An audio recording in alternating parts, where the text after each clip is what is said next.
안녕하세요, 김혜영 팀입니다. 사실 제가 직함들이 조금 많습니다. 예를 들면은 법무부 쪽에 서울동부구치소의 교정위원, 경기도에서는 소재부품산업 육성위원입니다. 왜냐하면 또 제가 카이스트 신소재공학 출신이잖아요. 그리고 또 경기도의 기술개발 평가위원이기도 합니다. 그것뿐만이 아니라 중소벤처기업부에서 아주 갖가지 그 창업에 관련된 여러 가지 사업들을 많이 운영합니다. 그래서 이 사업들을 평가할 평가위원, 심사위원, 또 중소벤처기업부의 멘토위원으로도 이렇게 등록이 되어 있습니다. 제가 모르긴 해도 한 40, 50개 정도 되지는 않을까 생각합니다. 용인시 디지털 산업진흥원에서 창업지원센터장으로서 기업을 지원하고, 그래서 제가 이제 국가에 있는 이런 창업 기업들을 멘토하는 좀 멘토위원으로서 지금 많이 활동을 하고 있습니다. 기업들이 저에게 컨설팅을 의뢰할 때요, 기업의 그 상태에 따라서 이제 방향이 다릅니다. 예를 들면 어느 정도 매출이 일어나고 있고 잘 가고 있는 기업들이 저에게 문의를 할 때는 사업 확장성 차원에서 어떤 사업들을 더 이렇게 해서 업그레이드 할 수 있겠는가, 또는 요즘 가장 핫한 AI를 기반으로 해서 저희 사업을 좀 변형시킬 수 있겠는가, 단순 제조업이라면 또 스마트 팩토리를 이용해서 어떻게 또 사업을 변신시킬 수 있겠는가, 또는 저희 같은 어느 정도의 중소기업도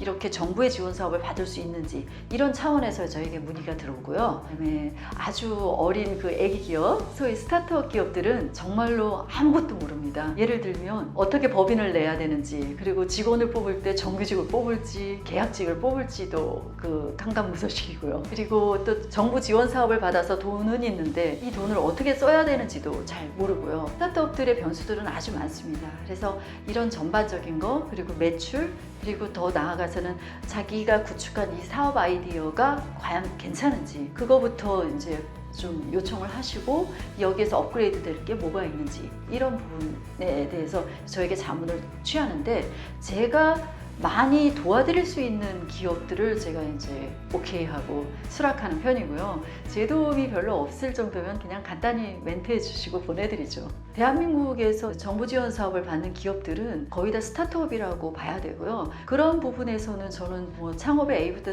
Z까지는 거의 다 훑어봤기 때문에, 예를 들면 투자를 원한다? 그럼 투자가 엔젤 투자냐, 시리즈 A냐, B냐, C냐, 이런 단계에 따라서 투자의 대상이 되는 사람들이 또 있겠죠. 그래서 투자면 투자, 그리고 아이디어 업그레이드면 업그레이드, 예를 들면 뭐 아마존에다가 올려야 되는지, 크라우드 펀딩을 시켜서 홍보를 해야 되는지, 그리고 SNS 마케팅이면 어떤 마케팅이 여기에 적당한지, 창업 전반적으로 제가 컨설팅을 하는 편입니다. 중소벤처기업부에서 이번에 예비 창업 패키지, 초기 창업 패키지, 창업 도약 패키지, 이런 식으로 그 사업명들이 배열이 됩니다. 그 중에서 예비 창업 패키지라는 것은 아예 사업자 등록조차도 내지 않으면서 아이디어 하나만으로 신청서를 써서 그 심사위원들이 요 아이디어 괜찮다 하는 기업들에게 작게는 한 4천만 원에서 많게는 한 7천만 원, 8천만 원까지도 이렇게 선정이 됩니다. 맥시멈은 1억이라고 되어 있지만 대부분 1억까지 받는 경우는 좀 드물고요. 그런 경우에 그분들은 정말 아무것도 모르는 그 백지 상태에서 스타트가 됩니다. 그런 경우에는 이제 제가 도와줄 부분들이 참 많죠. 또 팀 창업이냐 또 개인 창업이냐에 따라서도 발생할 수 있는 이슈들이 아주 다양합니다. 실질적으로 제가 처음 멘토링을 할 때 제가 늘 하는 말들이 있습니다. 팀 창업인 경우에는 이 팀이 절대 깨져서는 안 된다라는 얘기를 제가 못을 봤고요. 팀끼리의 불화로 인해서 이 사업이 중단되는 경우를 또 보았기 때문입니다. 또 정부의 예산으로 이 사업들을 운영을 하기 때문에 그 돈을 그냥 막 씁니다.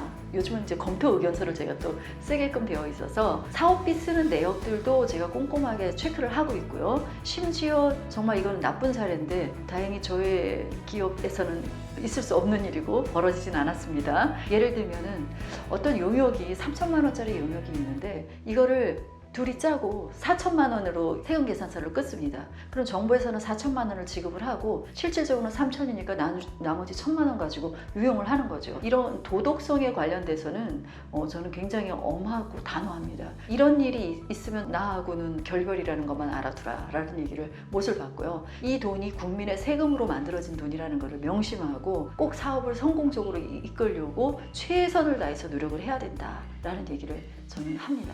제가 이제 또 그 기술적인 부분에서 조금 강점이 있는데요. 대학을 카이스트를 나오다 보니까 아무래도 이공계 출신 아닙니까? 그래서 어떤 기술이든지 이렇게 해석하는 능력이 좀 좋습니다. 이해력이 조금 좋겠죠, 아무래도. 제가 모르던 어떤 영역의 기술 얘기가 나오게 되면 저는 일단 호기심을 가지고 이해하려고 노력을 하고 있고요. 그러니까 이 부분은 내 문제가 아니다라고 제끼어 놓지 않습니다. 마치 꼭 내 회사처럼 저도 그 안에 투여돼서 같이 기술적인 부분을 이해하려고 노력하고 그래? 그러면 이 기술은 이 기술하고 같이 융합하면 좋겠다. 또는 이 기술은 이 분야에서 최고는 저 분이에요 하면서 또 이렇게 해서 매칭을 시키고 네트워크가 좀 좋다 보니까 그 최고의 기술자분들을 이렇게 매칭시켜 드리려고 애를 쓰죠. 매칭이 안 되더라도 자문만이라도 받아도 굉장히 스타트업한테는 도움이 되거든요. 그리고 현행에서 최고의 그 기술들이 어디까지 왔는지를 저는 늘 언제나 체크를 합니다. 그러다 보니까 지금 이 스타트업이 말하는 기술이 최선 또는 최고의 기술이 아닐 수도 있습니다. 그러면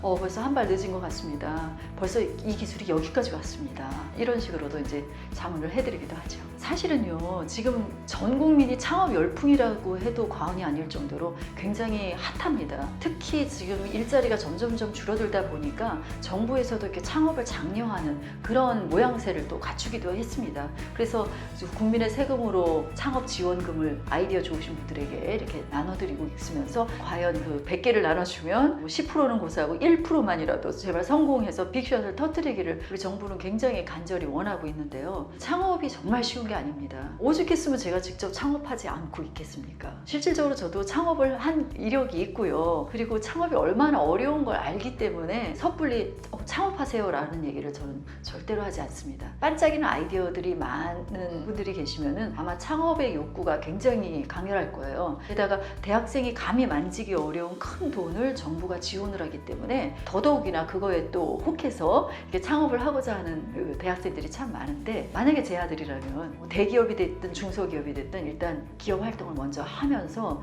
그 분야에서 인맥 네트워크를 만들고 또 거기에 따른 경험으로 여기서 부족한 게 뭔가, 보완했으면 뭔가, 문제점이 뭔가 이런 거에 착안해서 이제 창업 아이템을 내고 하면 성공할 일이 훨씬 더 높습니다. 그래서 대학생만 마치고 그냥 무조건 창업계에 뛰어드는 거를 저는 이렇게 적극 강추하지는 않는 편입니다.